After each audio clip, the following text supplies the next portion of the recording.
എല്ലാ പ്രിയ വിദ്യാർത്ഥികൾക്കും പുതിയ സ്വാഗതം. +1 സപ്ലിമെൻ്ററി ഇംപ്രൂവ്മെൻ്റ് എക്സാം റിസൾട്ട് കഴിഞ്ഞ ദിവസം പ്രസിദ്ധീകരിച്ചു. ഒരുപാട് വിദ്യാർത്ഥികൾ റീവാലുവേഷനും ഫോട്ടോ കോപ്പിയുമായി ബന്ധപ്പെട്ട് നിരവധി സംശയങ്ങൾ ഇനിയും ചോദിക്കുന്നതുകൊണ്ട് തന്നെയാണ് ഈ ഒരു വീഡിയോ ചെയ്യുന്നത്. റീവാലുവേഷൻ റിസൾട്ട് എപ്പോൾ വരും, റീവാലുവേഷൻ കൊടുത്താൽ മാർക്ക് കൂടിയാൽ അടച്ച പൈസ തിരിച്ചു കിട്ടുമോ എന്നിങ്ങനെയുള്ള വിദ്യാർത്ഥികളുടെ മുഴുവൻ സംശയങ്ങൾക്കുള്ള മറുപടിയാണ് ഈ ഒരു വീഡിയോയിൽ കൂടെ വിദ്യാർത്ഥിനികളുമായിട്ട് പങ്കുവെക്കാൻ ആഗ്രഹിക്കുന്നത്. വിശദമായ അപ്ഡേറ്റിലേക്ക് പോകുന്നതിന് മുമ്പ് ആദ്യമായിട്ട് ഈ ചാനൽ കാണുന്ന വിദ്യാർത്ഥികളുണ്ടെങ്കിൽ തീർച്ചയായും അടിക്കേണ്ട മറക്കണ്ട. സബ്സ്ക്രൈബ് ചെയ്ത് കൂടെ പറയാൻ പ്രത്യേകം ശ്രദ്ധിക്കുക. സബ്സ്ക്രൈബ് ചെയ്തതിനൊപ്പം നോട്ടിഫിക്കേഷൻ ബെല്ലുകൾ ഓപ്ഷൻ എനേബിൾ ചെയ്യുക. ചാനലിലെ വീഡിയോസ് നിങ്ങൾക്ക് ഉപകാരപ്രദമാകുന്നുണ്ട് തീർച്ചയായും ലൈക്കും കൂടി ചെയ്യുക. അതുപോലെ നിങ്ങളുടെ സുഹൃത്തുക്കളിലേക്കും ഷെയർ ചെയ്ത് കൊടുക്കാനും കൂടി പ്രത്യേകം ശ്രദ്ധിക്കാം. അതുപോലെ നമ്മുടെ ചാനൽ വാട്സപ്പ് ചാനൽ ജോയിൻ ചെയ്യാനുള്ള ലിങ്ക് നിങ്ങൾക്ക് വീഡിയോയ്ക്ക് താഴെ ഡിസ്ക്രിപ്ഷൻ ബോക്സിൽ നൽകുന്നതായിരിക്കും. അപ്പോൾ നമുക്ക് നേരെ വളരെ സുപ്രധാനവും വളരെ പ്രാധാന്യം അറിയിക്കുന്ന വാർത്തയിലേക്ക് തന്നെ കിടക്കാം. +1 സപ്ലിമെൻ്ററി ഇംപ്രൂവ്മെൻ്റ് എക്സാം റിസൾട്ട് 2025.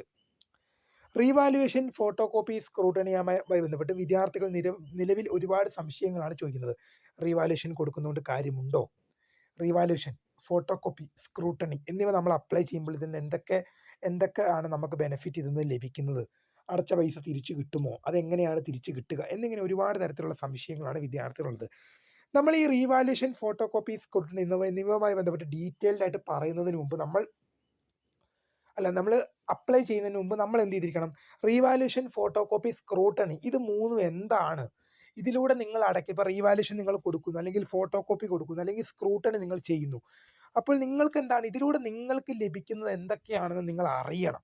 എന്നിട്ട് മാത്രമാണ് അപ്ലൈ ചെയ്യേണ്ടത്. അതായത് ഈ റീവാലുവേഷൻ ഇപ്പോൾ നമ്മൾ ആദ്യം റീവാലുവേഷൻ്റെ കേസ് എടുക്കുകയാണെങ്കിൽ ഒരു പേപ്പറിന് ഒരു വിഷയത്തിന് നിങ്ങൾ 500 രൂപയാണ് റീവാലുവേഷൻ ഫീ ആയിട്ട് നിങ്ങൾ ഹയർ സെക്കൻഡറി ഡയറക്ടറേറ്റിന് DHSCക്ക് നൽകേണ്ടി വരിക. അങ്ങനെ വരുമ്പോൾ ഈ 500 രൂപ നിങ്ങൾ കൊടുക്കുമ്പോൾ നിങ്ങൾക്ക് മാർക്ക് കൂടുമെന്ന് ഉറപ്പുണ്ടെങ്കിൽ മാത്രമേ അത് കൊടുത്തിട്ട് കാര്യമുള്ളൂ.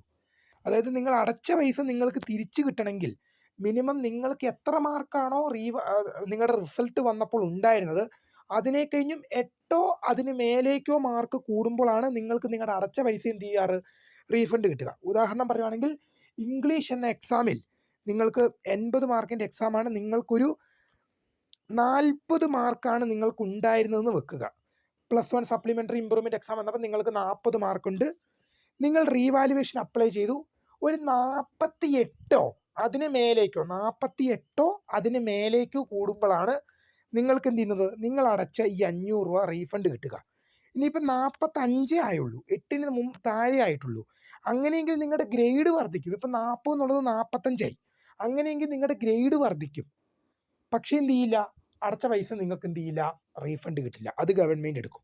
8 അതിന് മേലേക്കോ മാർക്ക് കൂടിയാൽ മാത്രമേ നിങ്ങൾക്ക് നിങ്ങളുടെ അടച്ച എമൗണ്ട് റീഫണ്ട് കിട്ടുകയുള്ളൂ. റീവാലുവേഷൻ കൊടുക്കുന്നതിന് മുമ്പ് പ്രധാനമായും ശ്രദ്ധിക്കേണ്ട കാര്യങ്ങൾ എന്ന് പറയുന്നത്, നിങ്ങൾക്ക് മാർക്ക് കൂടുമെന്ന് ഉറപ്പുണ്ടെങ്കിൽ നിങ്ങൾ എഴുതിയ പേപ്പറിൽ നിങ്ങളൊരു മാർക്ക് പ്രെഡിക്റ്റ് ചെയ്തിട്ടുണ്ടാവും. ഞാൻ എപ്പോഴും പറയാറുണ്ട് നമ്മൾ മാർക്ക് പ്രെഡിക്റ്റ് ചെയ്ത് വെക്കണം. അപ്പോൾ നിങ്ങൾ ആ പ്രെഡിക്റ്റ് ചെയ്ത മാർക്കിനോട് സാമ്യമില്ലാതെ നിങ്ങൾ ആ പ്രെഡിക്റ്റ് ചെയ്തതിനെ കഴിഞ്ഞും നല്ല രീതിയിലുള്ള കുറവ് മാർക്കാണ് നിങ്ങൾക്ക് വന്നതെങ്കിൽ തീർച്ചയായും പ്രിയ വിദ്യാർത്ഥിനികൾക്ക് റീവാലുവേഷന് അപ്ലൈ ചെയ്യാൻ സാധിക്കുന്നതാണ്.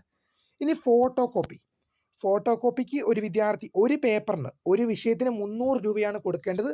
ഫോട്ടോ കോപ്പി എന്ന് പറഞ്ഞു കഴിഞ്ഞാൽ നിങ്ങളുടെ സ്കൂളിൻ്റെ അഡ്രസ്സിലേക്ക് നിങ്ങൾ ഏത് വിഷയത്തിനാണോ ഫോട്ടോ കോപ്പി കൊടുക്കുന്നത് ആ വിഷയത്തിൻ്റെ പേപ്പറിൻ്റെ കോപ്പി നിങ്ങളുടെ സ്കൂളിൻ്റെ അഡ്രസ്സിലേക്ക് നിങ്ങൾക്ക് ലഭിക്കുന്നതായിരിക്കും. തപാൽ വകുപ്പ് വഴി നിങ്ങൾക്ക് ലഭിക്കുന്നതായിരിക്കും. അങ്ങനെ നിങ്ങൾക്ക് ചെയ്യാം. സ്ക്രൂട്ടണി എന്ന് പറയുന്നത് 100 രൂപയാണ്. സ്ക്രൂട്ടണിക്ക് ഒരു പേപ്പറിന് അടയ്ക്കേണ്ടി വരിക. സ്ക്രൂട്ടണി എന്ന് പറയുന്നത് നിങ്ങളുടെ മാർക്കൊന്ന് കൂട്ടി നോക്കുക മാത്രമാണ്. 2, 4, 6, 8, 10 എന്ന് പറഞ്ഞ പോലെ മാർക്കൊന്ന് കൂട്ടി നോക്കുക മാത്രമാണ് ഈ സ്ക്രൂട്ടണി ലഭിക്കുക. ഞാൻ ഈ 3 എണ്ണത്തിൽ എൻ്റെ ഒരു അഭിപ്രായം, നിങ്ങൾക്ക് റീവാലുവേഷൻ ഫോട്ടോ കോപ്പി സ്ക്രൂട്ടണി ഏത് വേണമെങ്കിലും കൊടുക്കാം, നിങ്ങളുടെ പൈസയാണ്, നിങ്ങളുടെ ഇഷ്ടമാണ്. പക്ഷേ വാട്ടെവർ ഞാൻ എൻ്റെ ഒരു വ്യക്തിപരമായ അഭിപ്രായം പറയുവാണെങ്കിൽ ഞാൻ എപ്പോഴും റീവാലുവേഷനെ മാത്രമേ സപ്പോർട്ട് ചെയ്യുള്ളൂ. ഫോട്ടോ കോപ്പിനെയും സ്ക്രൂട്ടണിനെയും ഞാൻ ഒരിക്കലും സപ്പോർട്ട് ചെയ്യില്ല. കാരണം റീവാലുവേഷൻ കൊടുക്കുമ്പോൾ നമ്മൾ 500 രൂപ കൊടുക്കുന്നുണ്ടെങ്കിലും നമ്മുടെ പേപ്പർ പുതിയൊരു അധ്യാപകൻ വന്ന് വീണ്ടും വാല്യുവേഷൻ നടത്തുകയാണ് ചെയ്യുന്നത്. അത് നിങ്ങളുടെ ആദ്യം നോക്കിയ അധ്യാപകനല്ല, പുതിയൊരു അധ്യാപകൻ വന്ന് വീണ്ടും പേപ്പർ വാല്യുവേഷൻ നടത്തും. ഇനിയിപ്പോൾ നിങ്ങൾ ഫോട്ടോ കോപ്പി എന്ന് പറയുന്നത്, ഫോട്ടോ കോപ്പിക്ക് നിങ്ങൾ 300 രൂപ അടയ്ക്കണം, എന്നാൽ മാത്രമാണ് നിങ്ങളുടെ കയ്യിൽ പേപ്പർ ലഭിക്കുക. നിങ്ങൾ ഫോട്ടോ കോപ്പിക്ക് അപ്ലൈ ചെയ്യുന്നു, നിങ്ങളുടെ കയ്യിൽ ഫോട്ടോ കോപ്പി ലഭിക്കണമെങ്കിൽ നിങ്ങൾ എന്ത് ചെയ്യണം, ഒരു പേപ്പറിന് ഒരു സബ്ജക്റ്റിന് നിങ്ങൾ 300 രൂപ നിങ്ങൾ ഗവൺമെൻറ്റിന് കൊടുക്കണം. അപ്പം നിങ്ങൾ കൊടുത്തു കഴിഞ്ഞപ്പോൾ നിങ്ങളുടെ കൈ വന്നപ്പോൾ നിങ്ങൾ പേപ്പർ നോക്കുമ്പോഴും നിങ്ങളുടെ അധ്യാപകനെ കൊണ്ട് പേപ്പർ നോക്കും. ഞാൻ ആദ്യം പറഞ്ഞ ഇംഗ്ലീഷ് എക്സാമിൽ 40 മാർക്ക് നിങ്ങൾക്ക് ലഭിച്ചു.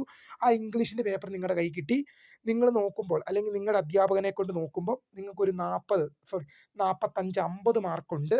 അങ്ങനെയെങ്കിൽ നിങ്ങളുടെ അധ്യാപകർ നോക്കുമ്പോൾ മാർക്ക് കൂടുന്നുണ്ട്, നിങ്ങൾ കൂട്ടി നോക്കുമ്പോൾ മാർക്ക് കൂടുന്നുണ്ട്. ആ മാർക്ക് നിങ്ങളുടെ ഗ്രേഡ് കാർഡിൽ വരണമെങ്കിൽ, നിങ്ങളുടെ സർട്ടിഫിക്കറ്റിലേക്ക് വരണമെങ്കിൽ പൊതുവിദ്യാഭ്യാസ വകുപ്പ് എന്ത് ചെയ്യണം? ആ പേപ്പർ വാല്യുവേഷൻ ചെയ്യണം. അപ്പോൾ ഞാനൊരു കാര്യം പറഞ്ഞോട്ടെ, നിങ്ങൾ ആദ്യം 300 രൂപ കൊടുത്തിട്ടാണ് നിങ്ങളുടെ കയ്യിൽ ആ പേപ്പറിൻ്റെ കോപ്പി നിങ്ങൾക്ക് ലഭിക്കുന്നത്. അങ്ങനെ വരുമ്പോൾ നിങ്ങൾ കൂട്ടി നോക്കുമ്പോൾ റിസൾട്ട് വന്നതിനെ കഴിഞ്ഞും, നിങ്ങൾ കൂട്ടി നോക്കുമ്പോഴും നിങ്ങളുടെ അധ്യാപകനെ കൊണ്ട് കൂട്ടി നോക്കിക്കുമ്പോഴും റിസൾട്ട് വന്നതിനെ കഴിഞ്ഞും കൂടുതൽ മാർക്ക് നിങ്ങൾക്ക് വരികയാണ്. അങ്ങനെയെങ്കിൽ ആ പേപ്പർ വീണ്ടും വാല്യുവേഷൻ നടത്തണമെങ്കിൽ 500 രൂപ നിങ്ങൾ വീണ്ടും അടച്ച് നിങ്ങൾ പൊതുവിദ്യാഭ്യാസ വകുപ്പിന് നിങ്ങളുടെ ആപ്ലിക്കേഷൻ വീണ്ടും സമർപ്പിക്കണം. അപ്പോൾ ടോട്ടൽ 300 രൂപ ആദ്യം അടച്ചു, വീണ്ടും നിങ്ങൾ 500 രൂപ അടക്കണം. ഡയറക്റ്റ് റിവാലുവേഷൻ കൊടുത്താൽ പോരെ. സ്ക്രൂട്ടണി എന്ന് പറയുന്നത് ഞാൻ ഒരിക്കലും സപ്പോർട്ട് ചെയ്യില്ല. കാരണം 100 രൂപ നമ്മൾ കൊടുക്കുമ്പോൾ നമ്മുടെ മാർക്ക് കൂട്ടി നോക്കുകയുള്ളൂ. മാർക്ക് കൂട്ടുമ്പോൾ എന്തെങ്കിലും തരത്തിലുള്ള കുറ്റങ്ങൾ വന്നിട്ടുണ്ടെങ്കിൽ മാത്രമേ സ്ക്രൂട്ടണി കൊണ്ട് നിങ്ങൾക്ക് അതിൻ്റെ ഗുണം ലഭിക്കുകയുള്ളൂ. മാർക്കൊന്ന് കൂട്ടി നോക്കുക, അല്ലാതെ വേറെ ബെനിഫിറ്റുകളൊന്നോ കാര്യങ്ങളോ ഒന്നും സ്ക്രൂട്ടണിയിൽ വിദ്യാർത്ഥികൾക്ക് ലഭിക്കുന്നില്ല. ഇനി നിങ്ങൾക്ക് തീരുമാനിക്കാം ഇവ റീവാലുവേഷൻ എന്താണെന്നും ഫോട്ടോ കോപ്പി എന്താണെന്നും സ്ക്രൂട്ടണി എന്താണെന്നും ഇതിലൂടെ എന്തൊക്കെ ബെനിഫിറ്റുകളാണ് നിങ്ങൾക്ക് ലഭിക്കുന്നതെന്നും എല്ലാ ഡീറ്റെയിൽസും ഞാൻ നിങ്ങൾക്ക് ഡീറ്റെയിൽഡ് ആയിട്ട് പറഞ്ഞു തന്നു കഴിഞ്ഞു. ഇനി ഞാൻ പൊതുവിദ്യാഭ്യാസ വകുപ്പിന് ഹയർ സെക്കൻഡറി ഡയറക്ടറേറ്റിൽ ലഭിക്കുന്ന റീവാലുവേഷൻ്റെയും ഫോട്ടോ കോപ്പിയുടെയും സ്ക്രൂട്ടണിയുടെയും എണ്ണം കുറയ്ക്കാൻ വേണ്ടി ചെയ്യുന്ന വീഡിയോ ഒന്നുമല്ല. ഞാൻ എൻ്റെ ഒരു വ്യക്തിപരമായ അഭിപ്രായം മാത്രമേ ഈ വീഡിയോയിൽ പറഞ്ഞിട്ടുള്ളൂ. അപ്പോൾ ഇനി നിങ്ങൾക്ക് തീരുമാനിക്കാം. കാരണം നിങ്ങളാണ് പണം മുടക്കുന്നത്, പ്രിയ വിദ്യാർത്ഥികളാണ് പണം മുടക്കുന്നത്. നിങ്ങൾക്ക് തീരുമാനിക്കാം റീവാലുവേഷൻ ഞാൻ കൊടുക്കണോ, ഫോട്ടോ കോപ്പി കൊടുക്കണോ, സ്ക്രൂട്ടണി കൊടുക്കണോ എന്ന്. ഞാൻ ഒരു കാര്യം പറയാൻ ശ്രമിക്കുകയാണ്. നിങ്ങൾ റീവാലുവേഷൻ കൊടുത്താലും ഫോട്ടോ കോപ്പി കൊടുത്താലും സ്ക്രൂട്ടണി കൊടുത്താലും നിങ്ങൾക്ക് മാർക്ക് കൂടുമെന്ന് ഉറപ്പുണ്ടെങ്കിൽ കൊടുത്തിട്ട് കാര്യമുള്ളൂ. അല്ലെങ്കിൽ അടച്ച പൈസ നിങ്ങൾക്ക് നഷ്ടമാവും. ഞാൻ ആദ്യമേ പറഞ്ഞു 40 മാർക്ക് നിങ്ങൾക്ക് ഇംഗ്ലീഷിൽ കിട്ടിക്കഴിഞ്ഞാൽ 48 അതിന് മേലേക്കോ പോയാൽ മാത്രമേ നിങ്ങൾക്ക് നിങ്ങളുടെ അടച്ച പൈസ തിരിച്ചു കിട്ടുകയുള്ളൂ. തീർച്ചയായും ഇക്കാര്യങ്ങൾ ശ്രദ്ധിച്ച് മുന്നോട്ട് പോകുക. ഇതുമായി റിലേറ്റ് ചെയ്യുന്ന എന്തെങ്കിലും തരത്തിലുള്ള അപ്ഡേറ്റ് ഉണ്ടെങ്കിൽ നിങ്ങൾക്ക് അറിയിക്കാം. നിങ്ങളുടെ സംശയങ്ങൾ നിങ്ങൾക്ക് വീഡിയോ തരാൻ കമൻറ്റ് ചെയ്യാം. മാക്സിമം മറുപടി തരാൻ ശ്രമിക്കാം. അല്ലെങ്കിൽ കൂടുതൽ വിദ്യാർത്ഥികൾ ഒരു കമൻറ്റ് തന്നെ ആവശ്യപ്പെടുകയാണെങ്കിൽ തീർച്ചയായും വീഡിയോ ആയിട്ട് ചെയ്യും. അപ്പോൾ പുതിയ വീഡിയോ കാണുന്നവരെ my name is Kariya, the founder of Kariya for the career guidance. Thanks for watching. By.